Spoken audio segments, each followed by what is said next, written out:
Welcome, everyone. This is the 2021 Wisconsin Ag Outlook Forum. My name is Paul Mitchell. We're here for the dairy panel now, and we've got three people, Mark Stephenson, Maria, and Nick Woldt, but Maria will be on, and John Lucey. The three of them all participate at different levels at the University of Wisconsin. Maria is also a dairy farmer. There's a pre-recorded video, and we're going to start with Mark kind of giving us the 2020 and 2021 situation outlook. The full video is available on the Rank Agribusiness Institute's webpage, so we're not going to go watch that. Kind of just like to talk to Mark, give him some sense of what some of the big picture he came out of his 2021 and 2020 dairy situation outlook. Mark, can you give us some of your main big points? First off, really, is there any changes since last week? I mean, the video's a week old, and things change quickly in the world right now. With volatility is a story we've all heard about. Give us some big picture items and what's changed already since last week. Oh man, we had two major reports for the dairy industry. The reports that people always are waiting for. They came out, both of them, yesterday. And one of them was the U.S. milk production report, and the other was cold storage report. And I'm afraid that both of those had news that, if I could have a do-over on my slides, I would have changed a couple things. Not the direction, but really some of the outcome. On my slides when I was talking about it, I basically said we aren't done with COVID just yet, and I think that's true. It appears as though we're on the downside of the third wave. That's the good news. Yeah. We've got vaccines rolling out, and I'm happy to say that. Through no particular luck of my own, I guess, or I guess it was luck on my own, I did get my first shot just last week. So they are coming, they're rolling out, but we aren't done with it, and COVID's having an impact. 2020 milk income, and I use that word income as opposed to price, was the best since 2014. Oh. So that had an impact. If you take a look at the farm attrition rate, it was horrible last year for Wisconsin dairy farms. We lost as many as 10% of dairy farms during December and January, but it's slowed down. We're down to below 5% attrition rate now at the last report. But milk production is well up, and it's been more than 2% increase nationally since September. So we're producing a lot of milk. When you get above that 1.5% to 2% level, it means that we aren't going to consume all that product. We really have to think about exporting it. The food need in this country is real. We've had programs that have tried to deal with that short-term demand out there, but we aren't going to be able to eat our way out of this much milk through food programs or anything else. We are going to have to do this through exports, or we're going to have to tap the brakes on milk production. I would say that the cold storage report that came out looking at both butter and cheese, especially American cheese in stocks or storage inventory numbers, were breaking bad for us. They both turned well up this past month, and we've got more product available than we would probably like to have in inventory at this point in time. So that's not a bullish thing for numbers. It's bearish for sure. I had in my talk slightly improved milk prices for 2021. And after Monday's report, I would say I would have to switch that around and say that I think milk prices may be down, maybe as much as 30 cents a hundredweight. And I do expect volatility. We keep getting these new reports. They're coming in here jerking demand ideas and numbers and even supply around quite a bit, and that moves prices rapidly. I think also that I would just emphasize that report that I'm saying down 30 cents is for milk price. It's not for milk income. Last year we had significant income that came from government programs like CFAP, the Coronavirus Food Assistance Program, direct payments to producers. We had payments for those who had signed up at higher levels for dairy margin coverage, and many folks took advantage of other programs like the Dairy Revenue Protection Program and received payments. Right now, I guess if I were to be a betting man, and I'm not, I would say we've got so much milk on the marketplace and questions about, where we're going to be competitive and how we're going to become competitive. We may actually see some of our cooperatives again pulling trigger on base excess plans as a means of trying to equitably slow milk production down. We've got a lot coming on, and I'm not sure that we can handle it all domestically. Wow, that's pretty somber. I didn't realize they were that bad, yesterday's reports. So what you're saying, 2021 is going to be, you're not quite as optimistic about milk as you were in that original video last week. Well, let's hope. The demand has got to be watched, and I think you're talking exports is really where it's going to be. We'll come back to exports and what we can do here. One thing that you've already mentioned it briefly, I mentioned it in my own opening comments on the SNAP benefits, participation rates shooting up in the state, nationally, the coronavirus, the CFAP programs, coronavirus food assistance program. It's not farm assistance. A part of that, you mentioned it too, they create those farm and family food boxes, including dairy. Can you explain some of that? I don't know how many people are really aware of them and sort of what they are and where dairy and some other Wisconsin agricultural products end up in those. Sure. In our various stimulus bills or packages that have been passed, there was money made available to help provide a means of getting food to insecure people. Obviously SNAP is an old program and we've got that mechanism in place, and it's easy enough to kind of toss some money out there but that's a lot of paperwork for people to go through to be able to begin to get those SNAP benefits. And one of the things that was done this time around was to say, look, we've got an issue with demand collapsing as soon as we had the safer at home. So there was food available, it was being grown, and some of the produce and other things just had to be left in the field or destroyed. And we had people who needed food. And the idea came up of this farm to family food box. Under this program, individuals or small companies, organizations could submit bids to say, we will fill boxes and distribute them and get them out to people. And if those bids were accepted, they had guidelines about what needed to be in the boxes and how they would be approved. But the money was used to purchase products, which took care of some of the losses that we had at the farm level. And it was providing boxes with meat and cheese and produce and some other things to folks. We are now in our 5th round of those food boxes. And we didn't spend all of the money from the last stimulus bill. In fact, it was kind of a disappointment that of the $1.5 billion that was made available for food box programs, only about $350 million was actually allocated. So we'll have more rounds, I think, to spend more of that $1.5 billion. And, dairy has been a big beneficiary of that. Maybe, north of 20% of the full CFAP expenditures have been spent on dairy.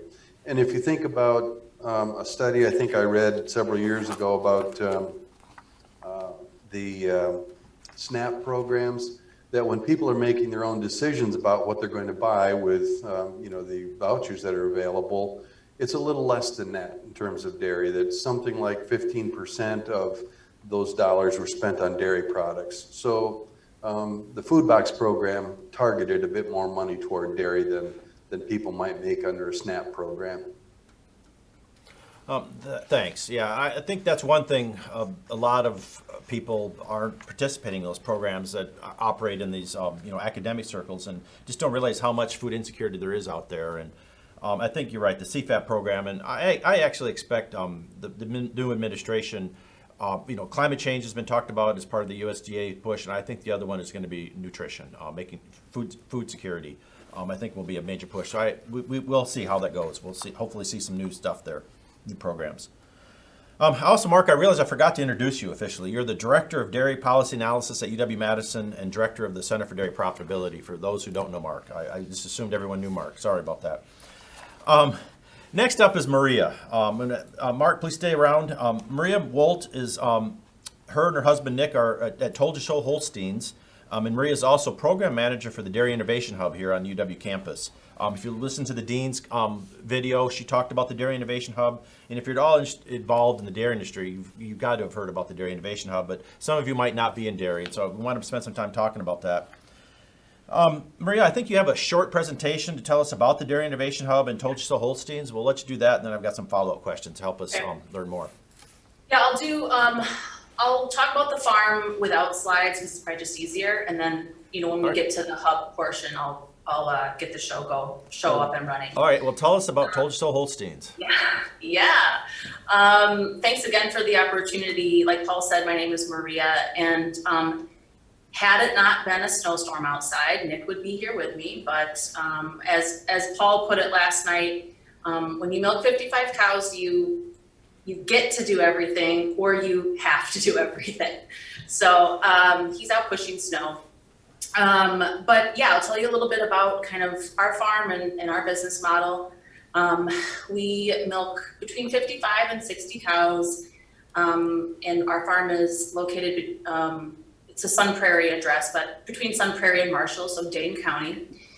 And my husband's kind of transitioned into the farm from an older couple that was looking to exit the business. And so he kind of bought his way in slowly, buying, some cows and then sort of the whole herd and kind of grew from there. We do operate majority rented land and majority rented facility as well. So it's a little bit different than I think what a lot of people are used to, but some of the topics that are being touched on today it's probably one of the reasons why we're still milking cows, quite honestly, particularly in Dane County. And it's not a secret that land is very expensive, and all of that. So I guess a little bit about the herd. We milk 2 times a day in a 26 stall stanchion barn. The cows are in a sand bedded free stall, and then they come in. We switch once to milk them.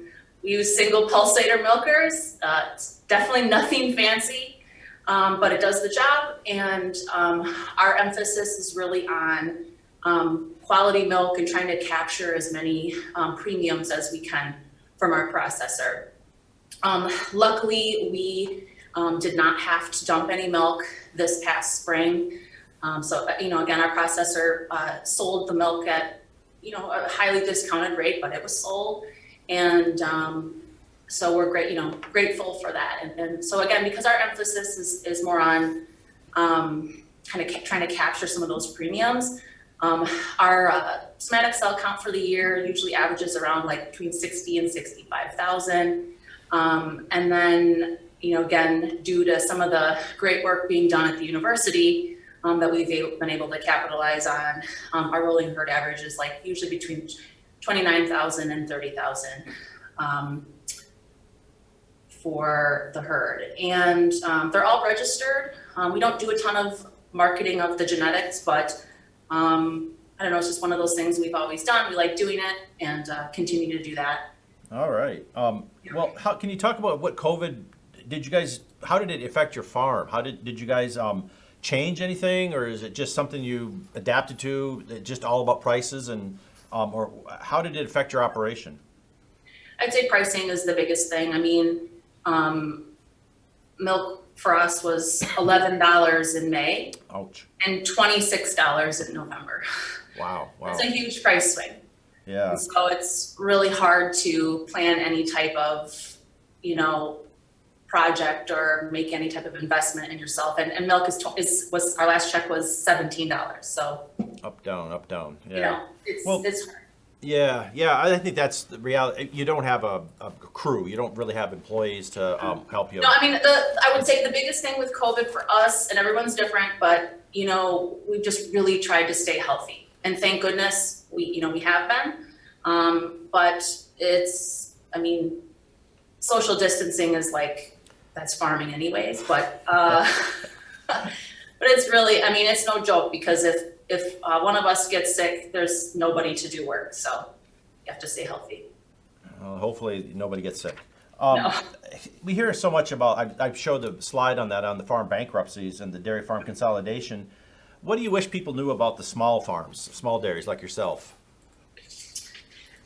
Well, I think, farms can be successful at any size. And I think it just really depends on, kind of how you manage your risk. And a small farm, much like a small business, there's just not a lot of margin for error. So you have to be, I think, really careful on how you manage risk and like how you buy things, right? Because, which is really hard when you have a $15 price swing in your income in a year. You want to invest in things to make your farm better, but at the same time, that's really hard if prices are going to crash, a month later. So you just try to do your best and manage risk and invest in things that make you money. Yeah, I always think being cost conscious is very important for a small farm particularly, because I feel like there's less room for error. If that is what you do as your primary source of income, you can't. Well, and I think some of the bankruptcies that you see, and Mark could probably comment on this, it's not because the farmers are bad farmers. They may have just bought something at the wrong time. Yeah, I mean, there's just less room for error, and we all make mistakes. You have a presentation about the hub as well. Can you, why don't you switch over to that too? Thanks. We might come back. I appreciate your perspective as, frankly, the only person who gets their hands dirty on this panel. I don't know about that, but we'll see here. Okay, so let me know if you all can see that. Not yet, I don't think. Yeah.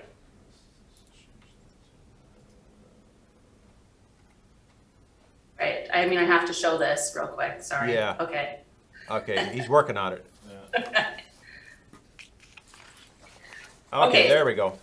I'll start talking, we can do the. Yep, do it's the rolling. Great. So as Paul mentioned, I'm the program manager for the Dairy Innovation Hub. And my job is to assist the hub with things like our budget and research initiatives, communications, events, and so on. And I coordinate the activities between all three of our partners as well. So the hub is into its second year, and we've already been having impacts across the three participating campuses, which are River Falls, Madison, and Platteville, as you can see from the slide. And the 2019-2021 biennial budget included $8.8 million for the hub. After this budget cycle, the hub will receive $7.8 million per year in annual funding. And that is split 52% for Madison and 24% each for UW-Platteville and River Falls. And it includes all aspects of dairy. So you see the graphic on your right. It's not just cow biology, it's pretty much everything that the dairy community touches. And in addition to supporting well-established dairy researchers, the hub is generating a lot of interest from people who are new to dairy at each campus, which represents a lot of new opportunities for collaboration and fresh perspectives and things like that. So what I mean by that is basically like, somebody from mechanical engineering at UW-Platteville wanting to get involved in a dairy project. There's, I can't think of another means, and that happens at all the campuses. I just can't think of another way that would happen if it weren't for the hub. From the beginning, just real quickly, how did we sort of get to where we're at? From the beginning, the hub had some key champions that kind of developed the concept and really wanted to get the funding to sort of make it a reality. So groups like Dairy Business Association, Professional Dairy Producers of Wisconsin, Wisconsin Cheesemakers, Wisconsin Farm Bureau, and more. They really got behind a concept that was originally developed in December of 2018, coming out of the Dairy Task Force 2.0. And ultimately, kind of fast forward a little bit, the original legislation was introduced by Senator Markline and Representative Tranel in May of 2019, pardon me.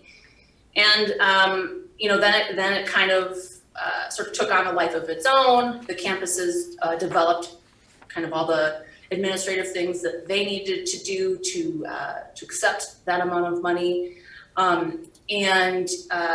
Fast forward to January of 2020, so about a year ago, the first funding decisions were made. And even though campuses closed due to COVID in March, all the benchmarks and deadlines that were put forth by the legislature and were part of the spending plan, those are actually met. And the Hub released its first annual report in October, and I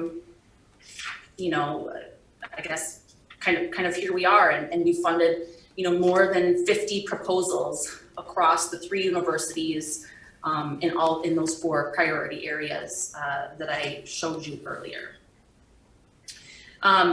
This winter and spring, the Hub's going to focus a lot on hiring new faculty members. So there's 8 searches between the 3 universities that are currently underway. That's a huge undertaking for anyone who's ever hired faculty.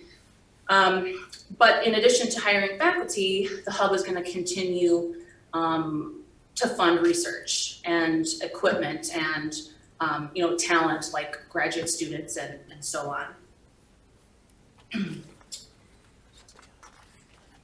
And this is, depending on the size of your screen, this may be a little small for you to see, but I really wanted to put this slide on the screen to kind of illustrate the structure of the Hub. So I can't overemphasize to you that collaboration is so key between each of the campuses. So you have your leadership committee, which is made up of the deans of the agriculture schools at River Falls, Madison, and Platteville. But then underneath them, you really have these dynamic committees of faculty and staff at each campus that are really, collaborating and working together and sharing information and, co-oping on research and stuff like that.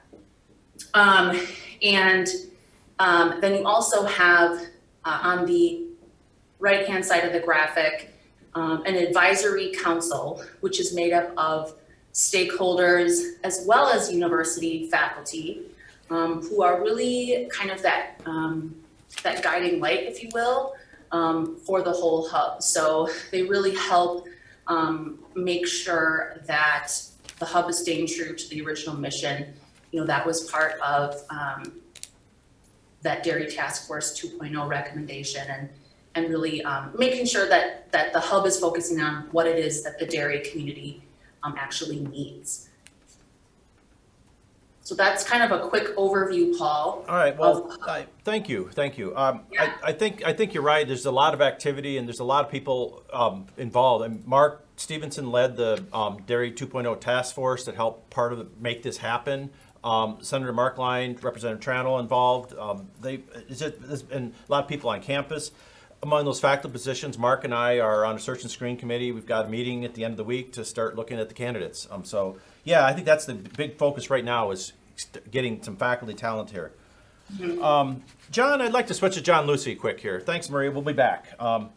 John is the professor of food science and director of the Center for Dairy Research, not the Center for Dairy Profitability, Center for Dairy Research. And John, I'd like you to spend a few minutes explaining to people about what the Center for Dairy Research, or CDR, is, and then what you do yourself there. Thanks, Paul. Before I get started, I was just going to point out, I grew up in a dairy farm, about the same size as Maria's, back in Ireland. My eldest brother still runs that farm. It's a little bit different operating a farm in Ireland. Up till recently, they had milk quotas and things like that, so they couldn't expand. So it was very difficult. So they had constraints to supply, but those came out a couple of years. So, but again, I grew up milking cows and doing all the usual kind of stuff. So a little bit different now. So I'm a professor here at the UW-Madison, and I've been here for coming up to 22 years now. And for the last 10 years, I've been the director of the Center for Dairy Research. So that organization, or that center, has been around for close to 35 years. It's a partnership between the farmers, the manufacturers, and the university, our state, basically, since it's based on campus. The bulk of the funding comes from dairy farmers through the checkoff program. Probably about 70% of our operating budget every year comes from dairy farmers, either from Wisconsin or for the national organization. And about another 25% of it comes from services we provide to cheesemakers and other industry groups through training and things like that. We do a number of different buckets or hats that we support the industry, but our overall mission is to help grow the dairy industry. So that's our mission in life, and we do lots of activities to do that. Those buckets include technical support. So that is providing technical input for and analysis and testing and troubleshooting for our nearly 200 dairy plants across the state. And that varies from kind of, I would describe it almost like a doctor on call kind of activity where we test samples, go out and visit, etc. We do a lot of product development. You could take that, for example, and talk about specialty cheese, for example. We've seen huge growth in specialty cheese here in the state over the last 30 years. Much of the specialty cheeses that are developed here are done at CDR or in partnership with CDR, and we help people with coming up with recipes, making the first batches, going out and helping them produce those products. And it's not just a specialty cheese, but that's probably the most visible thing for people around our state when they think about new products. We set up and started the Wisconsin Master Cheesemaker Program, which is the cream of the crop educational and training program for our cheesemakers here in the state. That is financially supported by the farmers to dairy farmers in Wisconsin. And that really has led to high quality cheeses. These are really innovators, but what we do is we provide them with courses and support to really up their science background, because these are obviously very talented cheesemakers in the skills and art in it, most of them with true family traditions as well. So we're there to support them. And many of them, I would say, are kind of like rock stars within our industry because they make phenomenal products and they win lots of awards for their cheeses. We do a lot of training. In a normal non-COVID year, we would have somewhere between 1,000 to 1,500 people from industry come to our building, to Babcock Hall, for training in all kinds of courses, and Mark and others have participated when we talk about economics or pricing or other kind of things. Everything from food safety to how to make cheese and ice cream and pasteurized milk to more recently entrepreneurship type courses as well. And we're a center for dairy research, so we do applied dairy research on dairy products. And typically in an average year, we're involved with either directing or supervising or collaborating with somewhere between 10 to 15 graduate students within the center. So a lot of our next generation talent is coming out through this programs that we offer, or through making cheese for them, or trials or experiments. So that's a little bit about the CDR and what it does. Yeah, thanks, John. When I first heard about it, I didn't quite understand it. And every time I hear you talk about it, I'm always more impressed. You seem to get a lot done. And it's a great group. I'm kind of curious, we've been kind of focused on COVID today and the pandemic. Did you guys have to play any role in the helping, or anything that you guys did differently because of COVID in terms of helping the cheese or dairy industry in the state?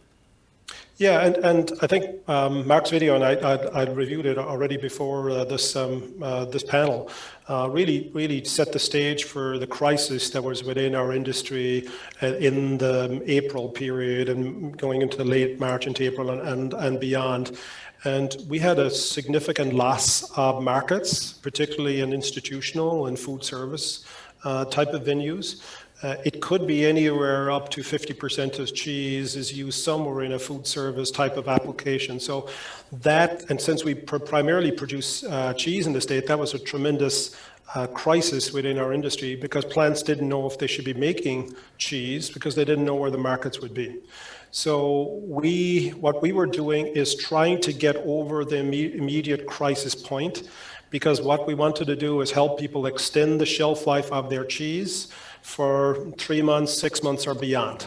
What could they do to hold that cheese so that it would still be, sellable, high quality product, and come out of the crisis. Now, we're not going to come out of COVID in 3 or 6 months, but the markets crashed basically. So we needed to come out of the crash and stay at home, people not being able to buy stuff, only retail and so on. So one of the concrete things we did in the first week in April, we put together a webinar that was, we had over 500 industry attendees at this webinar.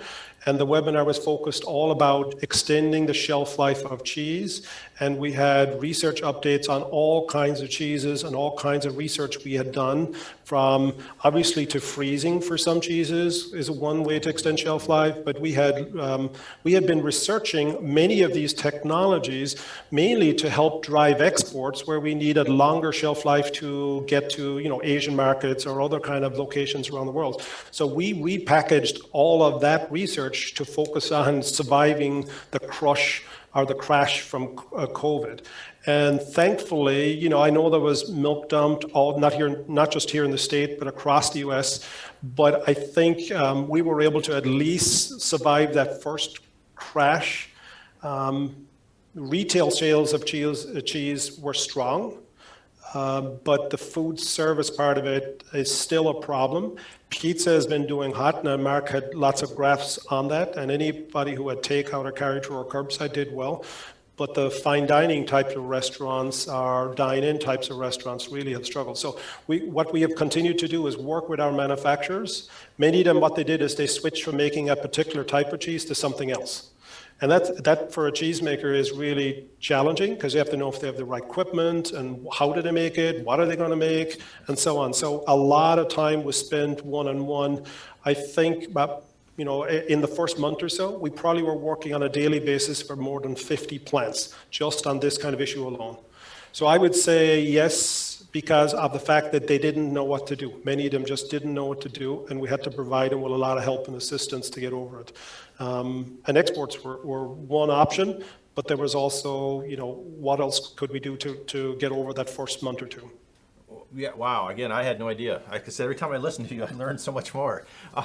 Yeah, I think you heard a lot of that happen behind the scenes. You heard about processing plants preparing themselves for new markets. Well, John was part of that, helping in his whole CDR was part of that. The other thing you do, and like I said, I've been impressed, is the Turbo program and this new, I've seen it in the paper, the Dairy Business Innovation Alliance, where I talk about that some. I just think people with ideas on new cheese or new milk dairy products they could make, sitting out there listening, or might hear someone here that's listening might know someone. Tell us about that DBIA, the Dairy Business Innovation Alliance, and some of the other innovation programs you guys do. About 8 years ago, the CDR applied and competed in a national competition that actually our Chancellor Blank ran when she was in the Commerce Department at Washington, D.C. And we won that innovation competition, which was the first actually award in the dairy industry, actually even in the food industry, and it was the first here in Wisconsin actually as well. And that was really to accelerate innovations from campus and get them out into industry quickly, and how to do that. We felt we were very well placed because we sit kind of at the interface between the campus and the dairy industry already. So that set the stage for setting up the Turbo program, which is really all about supporting innovation, but also supporting entrepreneurship. People who want to have these ideas, as you mentioned, get started. We hired actually not a scientist, but we hired actually a business development person, an economic development person, because that person really could help us with the skills that we didn't have, such as in financing, business planning, marketing.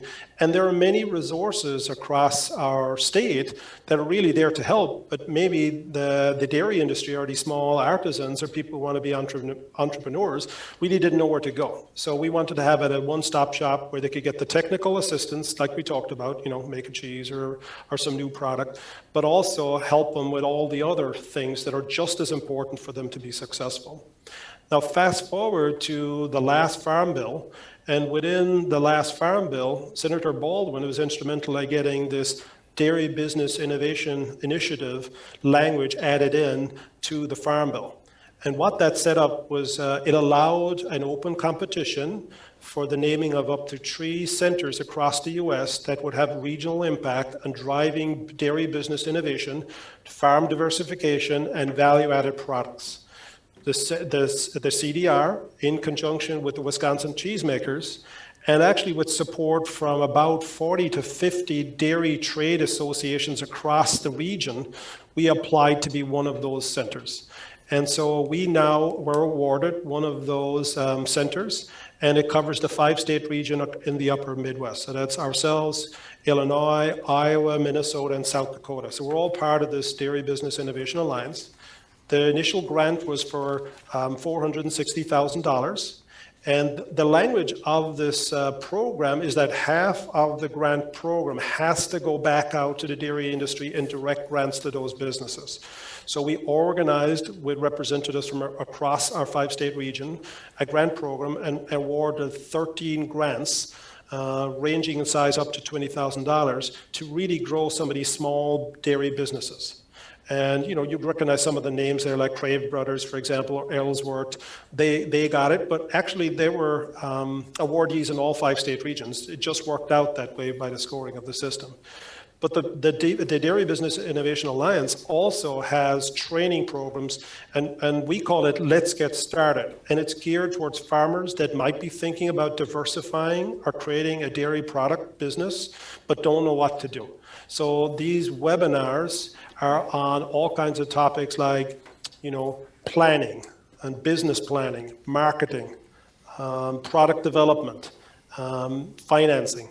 So basically, we've done 8 of those over the last couple of months. We were going to do them in person, but with COVID, it was all webinars. Right. And actually, we have, within those webinars or breakout sessions, we have breakout sessions for each of the 5-state regions as well. So a person from South Dakota can come on to the breakout session and say, here are some resources for you on business planning that are available within your state. Obviously, we know the ones here in Wisconsin as well. So really, it's really to help people who are thinking about it or just starting out in that journey for entrepreneurship.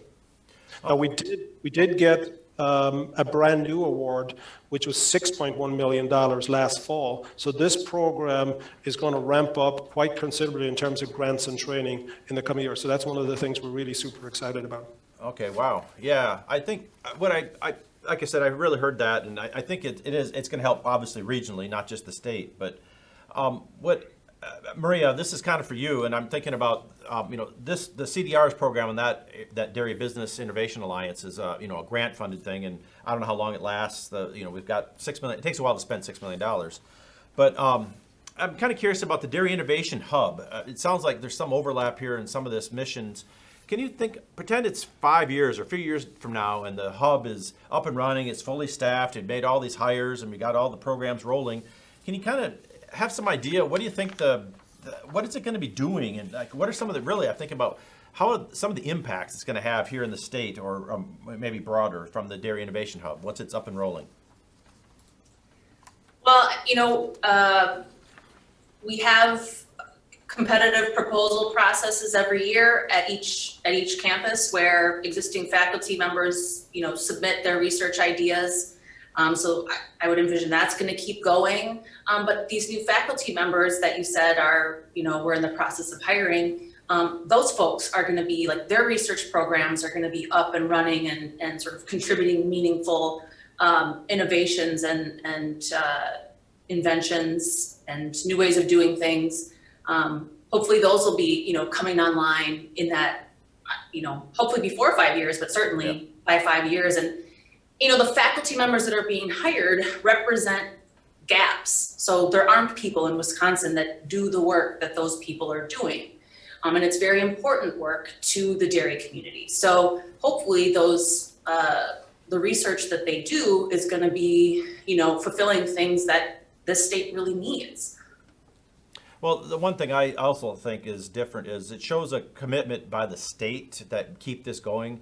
John, obviously has been very successful chasing grant money, but federal money goes up and down and things, and other states have good people as well. And so I think this really, what I like about the hub is it's going to be a long-term investment by the state to make sure this continues. And I think you're right out there. I think the faculty are going to be important. There's the new John Lucey, the new Mark Stephenson has got to come from somewhere. And so hopefully he or she will be here and be mentored by people like that. And I'm sure much like John's program, we are accountable to our funders, right? So we have to show the state of Wisconsin that it is a worthwhile investment for them. Yeah, exactly. I think there's going to be a lot of visibility, and there's a lot of effort by all the campuses to make sure the Dairy Innovation Hub is successful. I want to talk to Mark here for a minute. He's got to go promptly, so I want to make sure I get this question for him. Exports. We've heard a lot about exports are a big deal. We did the grains panel. You hear the same thing for the meat side as well. They're a key for dairy markets here in Wisconsin. Can you just give the audience, those who don't know, like who are the major trading partners, and then do you have a sense of how those places their consumers have changed?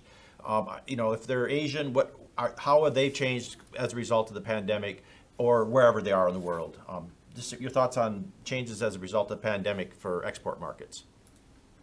Sure.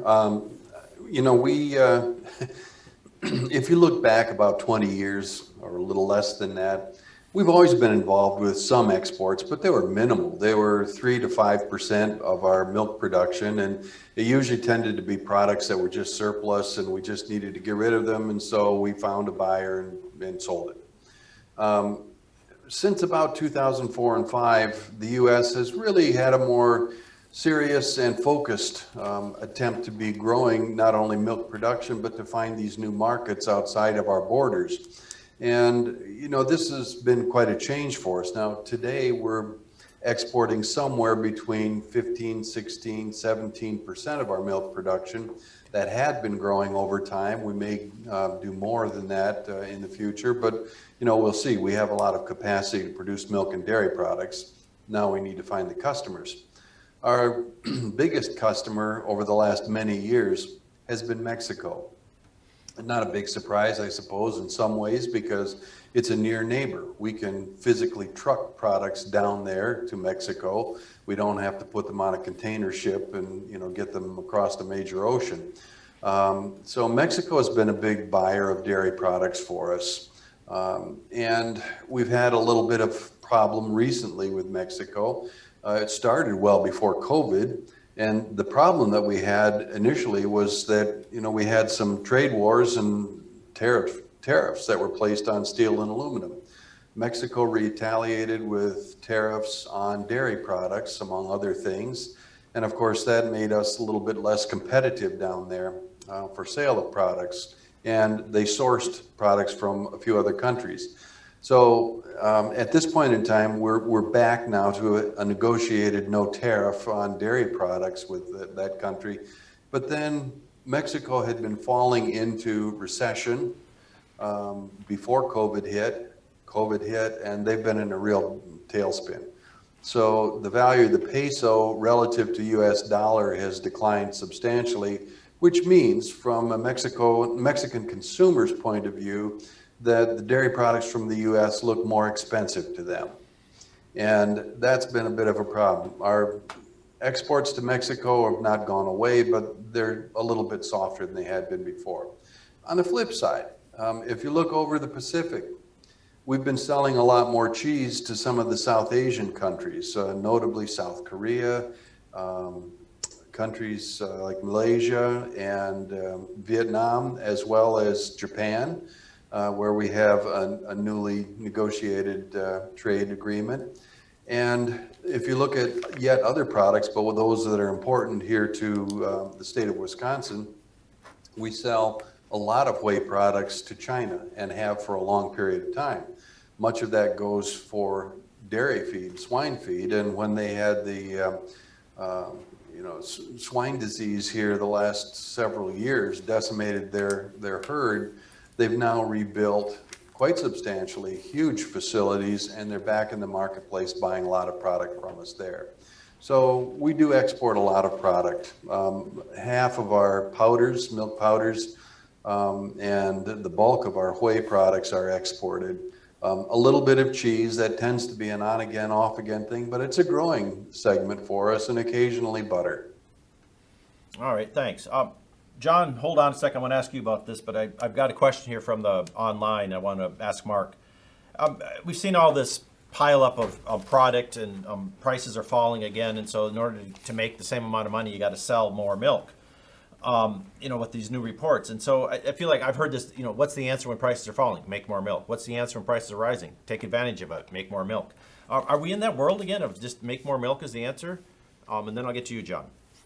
So, Mark, Well, are you we going know, to make more work, more milk world? it can be a short-term solution for any individual producer, that if prices have fallen, not below variable costs of production, but total costs of production, then it may make sense for people to continue to make milk and sell that to keep cash flow going on a farm. Long-term, that's not a good strategy. Short-term, that can be a reasonable strategy to pursue. And collectively, we oftentimes do see quite a bit of milk on the marketplace. Right now, we've got a lot of milk on the marketplace, and I think it's going to take a pretty strong economic signal before farms voluntarily tap on the brakes. What I suspect we may see again, because it was implemented during COVID and farms saw that it did address an issue pretty quickly and equitably across farms, and that was base excess plans being implemented by their cooperatives. And we came out of that. Those were put into hiatus, and folks, felt like that worked. Maybe we'll see more of that kind of thing again. But otherwise, our momentum right now is for milk production, even when prices look middling at best. All right, thanks. Well, John, this is for you, and it's back to the exports question. I just wanted to make sure we got that question from the online. John, you've heard, we talked about exports with Mark and how we got those key markets, Mexico, South Asia. Is CDR helping Wisconsin dairy farmers or processors really hit export markets, or are you helping in that world as well? Yes, so for about the last 15 plus years, the CDR in particular have worked with the U.S. Dairy Export Council, which is a trade association, a dairy industry trade association that really tries to help with market access to get into all the markets that Mark was just talking about. Our role is to go along and be technical support for them. So in an average non-COVID year, we would probably travel overseas maybe about 5 times a year to all kinds of countries you can think about, whether it's Latin America. China was a very popular destination for some of these seminars and visits. Indonesia, Vietnam, Singapore, etc. So we would go there, and what we would do is we would talk about using U.S. products and how they could successfully use U.S. products in their marketplace. And so we've also been involved, particularly here with DATCAP, with reverse trade missions. And so that is where buyers come in from overseas that are interested in buying U.S. products, but they want to see the plant. They want to see how it's used. They want to see what support is there if they run into some issues in using that product. So we've been involved every year. There'd probably be about 2 or 3 at least of these reverse trade buyers missions that would come through. And CDR partnered with DATCAP and the cheesemakers and dairy farmers of Wisconsin on what they call the WIDE program, which is basically an export initiative over the last couple of years. So yeah, we are there to supply what I would call the technical help for those, whether that's a seminar, whether there's product development or hosting groups. We do that all the time. Excellent, John, thank you. Go for it. if I could just toss in a quick question to you as well, but I know that also one of the things that you folks have been involved in is to try to have a better understanding of what are the product characteristics that buyers from another country may want, and to help our processors make products that have those characteristics. Yeah, that's exactly right, Mark. And actually, in part of the new grant that we just got under the DBIA program is to do what I would call kind of market and consumer intelligence in our key export markets to find out exactly those kind of answers to those kind of questions. What cheeses are they using? What products are they using? How are they using it? What flavors do they demand? We need that kind of information when we work with our plants here in Wisconsin, because they just can't make something and hope that somebody will buy it in some market. We've got to know more about what those markets really want, what those consumers really want. So that's part of our goal and part of our project that we'll be doing and rolling out this coming year. I'd say exports are crucial to use up our excess supply and provide price support for all the farmers and other people in the industry. And so I see that. Do we see any of these dairy processing plants that focus solely or primarily on export markets, or is it still a residual market for them? I think you have some that are very good at doing dairy exports, but it requires Like Satori, for example, I think they won Exporter of the Year a couple of years ago.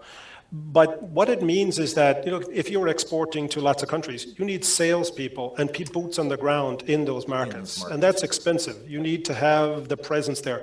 You just can't sit in your office here and hope that everybody's going to buy it. You got to visit customers. You got to see how they're doing. So it's a significant investment to do, the paperwork and also people on the ground.